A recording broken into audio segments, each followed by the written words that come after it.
e engrandeceu o nome do Senhor. Amém? Eu quero que o irmão Simbaldo venha aqui à frente, que a gente está orando, porque terça-feira, irmão Simbaldo, vem aqui à frente, vamos estar orando. Terça-feira estaremos indo à Teixeira de Freitas. O irmão Simbaldo fará alguns exames preparatórios para a cirurgia. Esse nódulo na face dele é um câncer, graças a Deus não é um câncer maligno, mas por mais que seja benigno, tem que ser removido via procedimento cirúrgico. Então nós vamos estar orando para colocar essa viagem diante de Deus, que seja com segurança na ida e na volta. E como até aqui tem se desenhado que o propósito de Deus é que ele passe pela mão dos médicos, porque a mão de Deus pode remover, mas até aqui está se revelando que é do propósito de Deus que ele passe pela mão da medicina. Vamos orar para que a medicina seja guiada pela mão de Deus, seja dirigida pela mão de Deus. Então peço que os irmãos fechem os olhos e vamos orar em favor da vida do irmão. Senhor Deus, em nome do Senhor Jesus, apresentamos diante do Senhor a vida desse teu filho, cuja enfermidade, cuja doença se chama câncer. Para muitos, Deus, é uma doença que causa medo, que causa pavor, que causa, Deus, grande sofrimento na alma. Mas o coração dele está firmado no Senhor, a alma dele está firmada no Senhor, o medo e o pavor não irá dominar a vida deste homem, pois quem domina a vida dele é o teu Espírito Santo, que concede a ele fé e coragem para enfrentar todas as coisas. Que o Senhor Deus esteja derramando sobre a vida do teu filho a tua graça e a tua misericórdia, e que ele seja fortalecido no Senhor e na força do teu poder, Deus, para essa guerra e para essa batalha. Que o Senhor venha, Deus, escoltar o veículo que irá nos levar para a Teixeira de Freitas, que na ida e na volta o Senhor esteja nos guardando, nos protegendo e nos livrando de todo mal, e que o teu nome seja louvado, que o teu nome seja glorificado, que a cura deste homem, Deus, através da medicina, seja para a glória, para o louvor e para a exaltação do teu nome, em Cristo Jesus. Amém. Deus abençoe, meu irmão. Terça-feira estaremos indo por volta de 9 da manhã para os exames preliminares, e minha esperança é que no mês que vem, no máximo, essa cirurgia saia. Amém? Deus é maravilhoso. Meus irmãos, vamos meditar na palavra do Senhor. Tenho aqui uma curta palavra para meditação. É uma palavra que será dirigida e destinada especialmente às mães, mas a palavra de Deus é universal. A palavra de Deus é para toda a igreja. Amém? Então que os irmãos ouçam com o coração. Ouçam com o coração a palavra do Senhor. O Nick, levanta o vestido aí da água mineral para ver se já secou. Ainda tem? Gil e Eugênio, vocês podem resolver lá o problema, por favor? O galão está...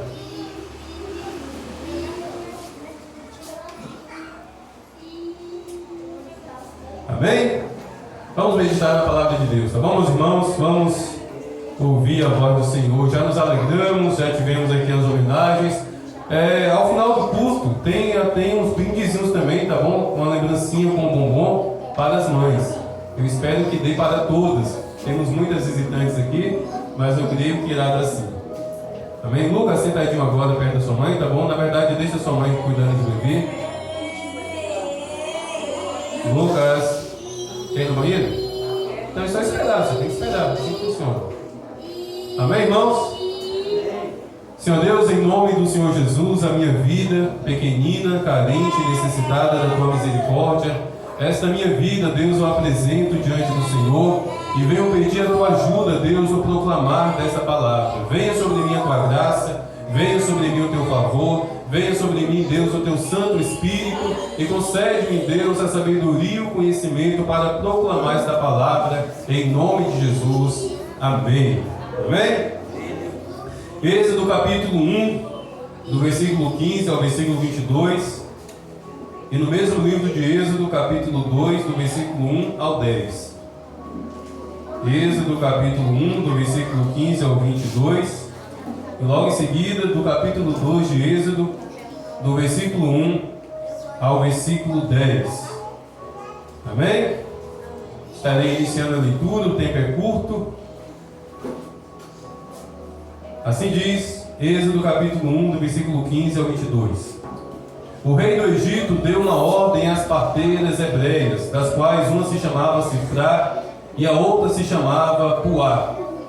Faraó disse: quando vocês servirem de parteira às mulheres hebreias, verifiquem se é menino ou menina.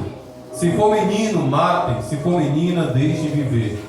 As parteiras, porém, temeram a Deus e não fizeram o que o rei do Egito lhes havia ordenado. Pelo contrário, deixaram viver os meninos. Então o rei do Egito chamou as parteiras e lhes perguntou: por que vocês fizeram isso e deixaram viver os meninos?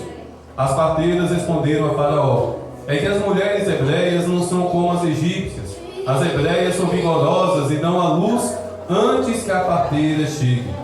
E Deus foi bom para as parteiras, e o povo aumentou e se multiplicou, forte e vigoroso. E porque as parteiras temeram a Deus, ele lhes constituiu família. Então o Faraó deu a ordem a todo o povo, dizendo: joguem no Nilo todos os meninos hebreus que nascerem. Quantas meninas, deixem viver. Do capítulo 2 em diante. Um homem da casa de Levi casou-se com uma mulher da mesma tribo. A mulher ficou grávida e deu à luz a um filho. Vendo que o menino era bonito, escondeu-o durante 3 meses. Não podendo, porém, escondê-lo por mais tempo, pegou um cesto de junco, tapou os buracos com betume e piche, e pondo nele o menino, largou o cesto no meio dos juncos à beira do rio. A irmã do menino ficou de longe para ver o que ia acontecer com ele. A filha de Faraó desceu para se banhar no rio, e as moças que tinham vindo com ela passeavam pela margem. Quando ela viu o cesto no meio dos juncos, mandou que uma das criadas fosse buscá-lo. Abrindo o cesto, viu a criança, e eis que o menino chorava. Ela teve compaixão dele e disse: este é o menino dos hebreus. Então a irmã do menino perguntou à filha de Faraó: quer que eu vá chamar uma das hebreias para que sirva e te ama e crie esta criança para a senhora? A filha de Faraó respondeu: vá. A moça foi, chamou a sua mãe. Então a filha de Faraó disse à mulher: leve este menino e amamente, e darei a você um salário. A mulher pegou o menino e o criou. Quando o menino já era grande, ela o levou à filha de Faraó, da qual ele passou a ser filho. Esta lhe deu o nome de Moisés e disse: porque das águas eu a tirei. Meus irmãos, nessa primeira leitura, nós vemos Satanás fazendo oposição a um propósito de Deus. E qual propósito era esse? O nascimento de Moisés. Moisés estava destinado a ser o libertador daquele povo. O povo de Israel estava debaixo do jugo de Faraó, e o propósito de Deus, o propósito do coração do Senhor, era que através de um homem, aquele povo fosse liberto. Satanás sabia disso. Satanás sabia também que seria um homem. E todo homem nasce menino, todo homem nasce recém-nascido. Mas não sabendo quem seria, Satanás induziu a mente de Faraó para que Faraó decretasse ali um decreto de morte. Todos os meninos, todas as crianças recém-nascidas do sexo masculino deveriam ser mortas, deveriam ser assassinadas ao nascer. Mas as parteiras ali deram jeito, as parteiras não se submeteram àquele decreto de morte. Elas enganaram o Faraó, e diante desse engano, diante dessa situação, Faraó deu uma ordem para todo o povo. Todo o povo do Egito recebeu uma ordem, um decreto: se vocês virem, se vocês souberem de uma casa onde tem um recém-nascido menino, entre de dentro dessa casa, pode entrar, tire esse menino do braço da mãe e jogue no rio, para que os crocodilos comam. Esse foi o decreto de Faraó, porque esse é do decreto de Satanás. Satanás sabia que um libertador homem iria nascer, mas não sabia quem seria, e por não saber quem seria, o decreto foi sobre todos os meninos. Mas Joquebede, a mãe de Moisés, escondeu aquele menino. Joquebede, cheio de sabedoria, cheia de coragem, cheia de autoridade, ela não entregou aquele menino à morte. Ela não entregou aquele menino a Faraó. Joquebede, a mãe de Moisés, não entregou o filho a Satanás, mas ela escondeu. Joquebede escondeu Moisés das mãos e dos olhos de Satanás, que ali era personificado por Faraó. Meus irmãos, é papel de cada mãe. É papel de cada mãe esconder os seus filhos dos olhos de Satanás. É papel de cada mãe esconder os seus filhos das mãos imundas do maligno. E como uma mãe pode fazer isso? A mãe de Moisés deu o jeito dela. Eu não sei como aquela mulher fez. Eu não sei o que ela bolou. Eu não sei qual foi a ideia que Joquebede teve para esconder o recém-nascido dentro da casa dela, sem que esse menino chorasse. Certamente ele chorou. O João aqui está chorando. O Levi já tem 5 anos, está ali chorando. É normal a criança chorar. Mas Joquebede, não se sabe como, ela conseguiu abafar o choro daquele recém-nascido. E eu tenho certeza, meus irmãos, que a estratégia não foi tapando a boca da criança. Eu tenho certeza que a estratégia não foi cavando um buraco e colocando Moisés dentro. Eu tenho certeza que foi através da oração.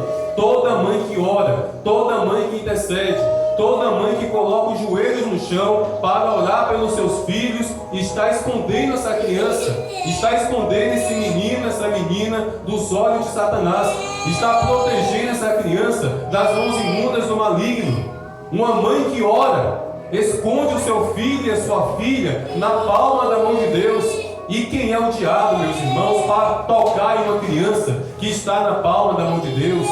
Quem é Satanás para ao menos planejar tocar em uma criança que está consagrada nas mãos do Senhor? Foi isso que Joquebede fez. Foi isso que essa mãe fez. Ela estava em um lugar de morte. A família dela estava debaixo de um decreto de morte. O filho dela estava debaixo de um decreto de morte.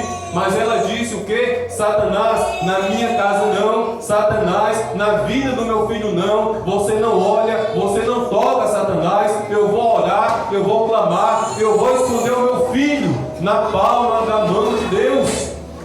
Há muitas mães aqui nessa noite. Eu tenho que fazer essa pergunta. Mães que estão aqui, vocês estão escondendo seus filhos na palma da mão de Deus?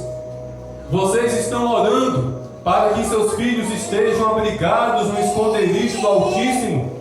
Ou é só porrada, cascudo e beliscão quando eles aprontam? Pode beliscar, pode dar um tapinha, pode dar uma sandalhada, é bênção de Deus. É o que, pastor? Bater em criança é bênção de Deus? Claro que é. A Bíblia autoriza. A Bíblia autoriza inclusive a vara, uma varadazinha no traseiro. Não faz mal para a saúde. Eu cresci apanhando e estou vivo até hoje. Só não espanhe os seus filhos. Só não espanque as suas crianças. E toda vez que for castigá-los, fale para eles o porquê que eles estão sendo castigados, para que eles aprendam a lição. Mas não deixe de lado a oração. Não deixe de lado os joelhos no chão. Não deixe de lado o acordar de noite. E quando eles estiverem dormindo, vai na pontinha dos pés, coloca a mão na cabeça de cada um deles e ore por eles. Acorde de madrugada, coloque a mão na cabeça dos seus filhos e abençoe os seus filhos. Consagre os seus filhos ao Senhor. Faça como Joquebede fez. Escondam essas crianças dos olhos e das mãos do maligno. Essa missão, minhas irmãs, Deus deu a vocês. Essa missão Deus deu a vocês. A palavra de Deus também fala de outra mãe chamada Ana. A pobre coitada não podia ter filhos. E naquele tempo a lei judaica permitia o homem casar com 2 mulheres, desde que tivesse condições para sustentar as duas de igual maneira e para tratar as duas de igual maneira. A lei judaica permitia isso. Graças a Deus que não permite mais em lugar nenhum, pelo menos no Ocidente. Lá no Oriente, no mundo islâmico, muitos são os países que permitem o homem casar até com 4, 5 mulheres. Misericórdia. Misericórdia porque é errado, porque também é muito caro. Família é caro. Imagine um homem com 5 mulheres, tem que ser muito rico. Mas cada um com suas leis. A nossa lei é a lei de Deus. E casamento é um homem e uma mulher. O que passar disso é adultério, é imoralidade, é do maligno. E Ana vivia sendo afrontada pela Penina, porque Penina era igual Leia, tinha um cacho de filhos. Penina pegava os meninos assim pelos cabelos e pendurava assim: ó, Ana, ó, eu tenho, você não tem. E a pobre Ana chorava porque a pobre coitada não podia ter filhos, era estéril. E naquele tempo a mulher estéril era considerada maldita, era considerada pecadora, amaldiçoada por Deus. Mas um dia aquela mulher decidiu clamar, um dia aquela mulher decidiu orar. E no capítulo 1 do primeiro livro do profeta Samuel, do versículo 9 em diante, nós encontramos essa atitude de Ana. Ana angustiada foi ao templo. Ana sofrendo, ela foi ao templo. E no versículo 10 em diante do capítulo 1 diz assim: e Ana, com amargura de alma, com a alma amargurada, orou ao Senhor e chorou muito. E ela fez um voto dizendo: Senhor dos exércitos, se de fato olhares para a aflição da tua serva e te lembrares de mim, e não te esqueceres da tua serva, e lhe deres um filho homem, eu o dedicarei ao Senhor por todos os dias da sua vida, e sobre a cabeça dele não passará navalha, ou seja, ele será nazireu, totalmente consagrado ao Senhor. Meus irmãos, Ana, ela consagrou o filho dela a Deus. Ela consagrou o filho dela à obra do Senhor. Ela consagrou Samuel. Antes de Samuel começar a ser gerado ali no útero dela, a convicção dela era tão forte que ela consagrou o Senhor. Deus será teu, Deus servirá ao Senhor, Deus será dedicado ao Senhor, crescerá na tua presença, porque, meus irmãos, é papel da mãe. Homem também tem responsabilidade, homem também tem esse dever. Mas na nossa sociedade, e eu acredito que esse é o propósito de Deus, eu acredito, meus irmãos, que o propósito de Deus é que as mães tenham mais empenho na criação dos filhos do que os pais. Porque sobre um homem Deus repousou a responsabilidade do trabalho, do esforço, de sustentar a casa, com o suor do rosto, sustentar a família. Mas eu olho para a Bíblia, eu medito na palavra de Deus e vejo que a missão que Deus deu para a mulher foi a missão graciosa de ser mãe. É claro que vivemos em uma época difícil, vivemos uma época de muita dificuldade financeira, e na maioria dos lares, na maioria das famílias, a mulher também tem que se ausentar do lar para ir trabalhar. E quando a criança não fica na creche o dia inteiro, fica aos cuidados da avó, da irmã da mãe ou de uma babá.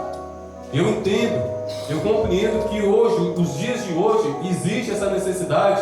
Mas se nós olharmos para a palavra de Deus, meus irmãos, o propósito do coração de Deus é que a mãe esteja ali, minuto após minuto, dia após dia, do lado do seu filho, educando a criança, enquanto o pai tem que ralar para sustentar a casa, para sustentar a família. E Ana consagrou aquele menino a Deus. Ana dedicou aquele menino ao Senhor. Ana entregou Samuel para servir a Deus. Provavelmente quando ele tinha ali 10, 11 anos, ela levou aquele menino para o templo, entregou ao sumo sacerdote, e Samuel passou a adolescência, a juventude, se tornou um homem ali naquele lugar e se tornou um grande profeta. Por quê? Porque a mãe consagrou ele desde o ventre ao Senhor. É papel de cada uma de vocês consagrar os seus filhos, consagrar as suas filhas ao Senhor. Ah, pastor, então o senhor está dizendo que é para eu trazer o meu menino, a minha menina, aqui para a igreja, para ele crescer aqui dentro da igreja? Não. O contexto religioso é outro, o contexto cultural é outro. Hoje você não consagra o seu filho somente trazendo ele para vir para a igreja. Você consagra o seu filho todo dia dentro da sua casa. Você fala de Jesus para o seu filho. Você ensina o seu filho a orar. Você liga a televisão e coloca louvores, coloca desenhos animados, ensinando seus filhos a respeito da palavra de Deus. Isso é fazer com que as crianças cresçam, sendo consagradas, sendo dedicadas ao Senhor. E nesta noite, será que nessa noite existem mães que estão fazendo isso?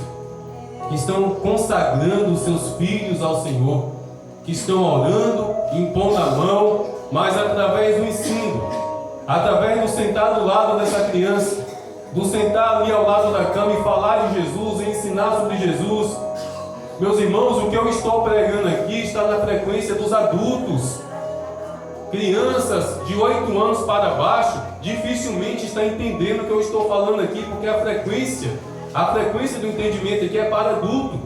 Mas toda mãe tem de Deus o dom de falar de uma forma que a criança entende. Eu fico vendo a minha esposa, com o Lucas até que não, porque o Lucas já está grandinho, mas na maioria das vezes, quando Jennifer vai se dirigir ao Levi, ela muda o tom de voz, fala um tom de voz infantil. Por quê? Porque o Levi é criança, o Levi tem apenas 5 anos, e toda mãe geralmente faz isso. Toda mãe, quando vai se dirigir ao seu pequenino, à sua criancinha, muda o tom de voz, infantiliza a voz, por quê? Para entrar na mente daquela criança, para que a criança entenda. Então, minhas irmãs, façam uma voz infantil, façam uma voz fofinha, bonitinha, e fala de Jesus para essa criança. Ensina sobre Jesus a essa criança. Consagra essa criança dia após dia ao Senhor, falando de Jesus Cristo. Eu fico assim muito assim confuso com alguns pais que têm o entendimento de que é importante, de logo após, dias após a criança nascer, vir para a igreja para consagrar essa criança ao Senhor, achando que basta a oração daquele dia, achando que basta vir aqui à frente, dias após a criança ter sido nascida, ter vindo ao mundo, basta aquela oração do pastor para que aquela criança viva uma vida consagrada ao Senhor. Não caia nessa não. É apenas uma simbologia, é apenas algo simbólico. É dentro da sua casa, é todo dia, toda hora, é você dentro da sua casa. Mães, pais também têm essa responsabilidade, mas a temática que é mãe. Mães, consagre os seus filhos ao Senhor todos os dias. Esconda os seus filhos de Satanás todos os dias. Ore, interceda. Crie estratégias para tirar esses meninos do celular. Crie estratégias para passar tempo com essas crianças falando de Jesus. Passe tempo com seus filhos, mas passe tempo com seus filhos na presença do Senhor. E o mais importante, não perca o hábito de arrastar esses meninos, essas meninas, nem que seja puxado pelas orelhas para a igreja. Criança que não cresce na igreja, cresce, meus irmãos, na presença de tudo que não presta. Acredite nisso. Filho que não é conduzido pelo pai ou pela mãe para a igreja, na adolescência, na juventude ou na vida adulta, corre um sério risco de ser visitado pelos pais no presídio. Há um risco muito grande disso acontecer. Então se esforcem. Pode ter certeza, é entediante para eles. Pode ter certeza, dá sono. Pode ter certeza, para eles parece que a cadeira está cheia de formiga, eles não param quieto. Dá sede, dá dor de barriga, dá tudo. Mas é melhor estar na igreja desse jeito, nesse fulvião todo, do que longe da igreja. Faça parte de vocês para quando eles estiverem grandes, para quando eles serem adolescentes. Quando o caminho mau e bom se colocar diante deles, eles irão escolher o mal. Mas é necessário, mães, vocês que passam mais tempo com suas crianças, é necessário que vocês sejam como Joquebede, é necessário que vocês sejam como Ana. Esconda esses meninos, essas meninas na presença do Senhor, consagrem essas crianças na presença do seu Deus. Mas, meus irmãos, eu não podia deixar de falar de outra mãe. Eu não podia deixar de falar de outra mãe que recebeu de Deus uma graça maravilhosa de gerar o nosso Salvador.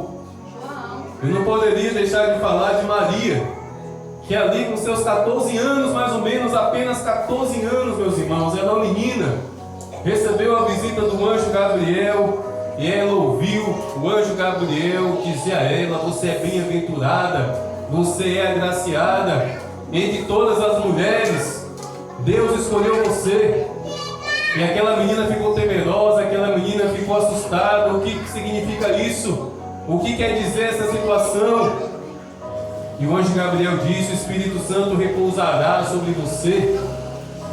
O Espírito Santo repousará, envolverá a sua vida por completo. O poder de Deus, Maria, vai encher o seu útero, e você dará à luz a um filho, e será chamado Emanuel, Deus conosco. Eu não podia deixar falar, eu não podia, meus irmãos, deixar de falar aqui de Maria. Ah, pastor, o senhor é católico? Não, eu estou falando da palavra de Deus. Meus irmãos, Maria é honrada pela palavra de Deus, meus irmãos. Maria é respaldada pela palavra de Deus. Aquela mulher foi de fato agraciada, escolhida entre todas as mulheres daquele tempo, para que o útero dela recebesse o nosso Salvador. Sim, Maria é uma mulher bem-aventurada. Eu tenho certeza que aqui deve ter mais ou menos umas 4 ou 5 Marias. Quem é Maria? Levanta a mão aí. Fiquem orgulhosas. Fiquem orgulhosas. Uma mulher bem-aventurada. Uma mulher agraciada por Deus. Uma mulher que foi separada para ser um útero santo. Ficam felizes, Marias. Não fiquem envergonhadas, não. Ah, eu sou crente. Meu nome é Maria, misericórdia. Tire isso da mente de vocês. Temos que dar honra a quem merece honra. E Maria, de fato, foi honrada por Deus. Maria foi honrada por Deus. E no capítulo 1, versículo 38, Maria dá a resposta para o anjo Gabriel. Qual foi a resposta de Maria? Aqui está a serva do Senhor. Que aconteça comigo de acordo com o que você falou. Meus irmãos, Maria era como Joquebede. Maria era como Ana. Mas, acima de tudo, Maria era uma serva de Deus. E aqui eu quero dar um conselho para todas as mães que aqui estão. Sejam servas de Deus na vida dos seus filhos. Sejam mulheres de Deus na vida dos seus filhos. Sejam servas agraciadas, cheias do Espírito Santo na vida dos seus filhos. Meus irmãos, que dor no meu coração se abate quando eu passo em frente a um bar aqui nessa cidade. Muitas vezes eu vejo isso. E eu olho para dentro do bar, está uma mulher sentada na mesa do bar. E ao lado dela um carrinho de bebê com recém-nascido. Me dá tristeza, ao mesmo tempo me dá ódio. Deveria ser proibido isso, deveria ser proibido recém-nascido dentro de um bar. Um ambiente de cigarro, de bebedeira. Certa vez eu passei em onde uma mãe com a recém-nascida no colo estava sentada perto de uma mesa de sinuca e os homens jogando sinuca a ponto de uma bola escapar daquela mesa e acertar na cabeça daquela criança. Eu fico triste e ao mesmo tempo com raiva, porque como pode uma mãe com uma criança recém-nascida, e que não seja recém-nascida, independente da idade, levar para dentro de um bar, já está condenando essa criança. Essa criança vai crescer em um ambiente onde é normal beber, onde é normal fumar, onde é normal se embriagar. Essa mãe está sendo serva de Satanás. Me atire pedra quem quiser, está sendo serva de Satanás. Já está introduzindo ali no ser daquela criança o mal. Mas uma mãe serva de Deus conduz as suas crianças à presença do Senhor. Uma mãe serva de Deus conduz a sua criança aos pés de Jesus Cristo. Uma mãe serva de Deus leva os seus filhos, leva as suas filhas para uma vida consagrada e dedicada ao Senhor desde ali da eternidade. Desde ali dos primeiros dias de vida, essa mãe serva do Senhor já consagra esse menino, essa menina aos pés de Deus. Aí eu tenho que fazer essa pergunta: todas as mães que aqui estão sendo servas de Deus, como Joquebede foi, escondendo seus filhos de Satanás, como Ana foi, consagrando seus filhos a Deus, como Maria foi uma serva de Deus que se rendeu totalmente à vontade e ao propósito de Deus. Meus irmãos, o ministério de Jesus, espiritualmente falando, começou aos 30 anos. Mas na sua infância, na sua adolescência, quem estava lá do lado de Jesus? Maria. Deus não enviou anjos para amamentar Jesus. Deus não enviou anjos para ensinar Jesus a orar. Deus não enviou anjos para ensinar Jesus a respeito da palavra de Deus. Pode ter certeza, foi Maria. Não se sabe quando, mas anos depois do nascimento de Jesus, José faleceu. Então foi Maria. Foi Maria que educou Jesus, foi Maria que ensinou Jesus. E aos 30 anos o Espírito Santo repousou sobre Jesus e ali ele iniciou o ministério. Mas antes disso, lá estava a mãe dele, Maria, cheia de graça, cheia do poder de Deus, cheia do Espírito Santo de Deus, conduzindo aquele menino no caminho que ele estava destinado a andar. E essa mesma responsabilidade repousa sobre vocês, mães. Eu e Jennifer, nós não temos noção do que o Lucas e o Levi serão na presença do Senhor. Nenhuma mãe aqui tem noção do que os seus filhos serão na presença de Deus, mas pode ter certeza, existe propósito de Deus para cada um desses meninos, e Satanás sabe disso. Satanás vai querer cravar as mãos sobre os seus filhos. Abre os seus olhos. Satanás vai querer que os seus filhos cresçam sendo consagrados a Ele. Abre os seus olhos. Vocês, mães, passam mais tempo com os seus filhos. É vocês, mães, que precisam se dedicar, orar, interceder e, acima de tudo, viverem uma vida que vai ser espelho para os seus filhos. Viver uma vida que vai ser espelho para as suas filhas. Como assim, pastor? Uma vida na presença de Deus. Uma vida na presença do Senhor. Não espere por mim, meus irmãos. Não espere que o pastor ensine os seus filhos o caminho que ele deve andar, porque os seus filhos só estão aqui 2 vezes por semana, durante os cultos à noite. Mas 24 horas por dia é você, mãe. Então repousa sobre vocês essa missão, repousa sobre vocês esse chamado de conduzir essas crianças na presença do Senhor. Não deixe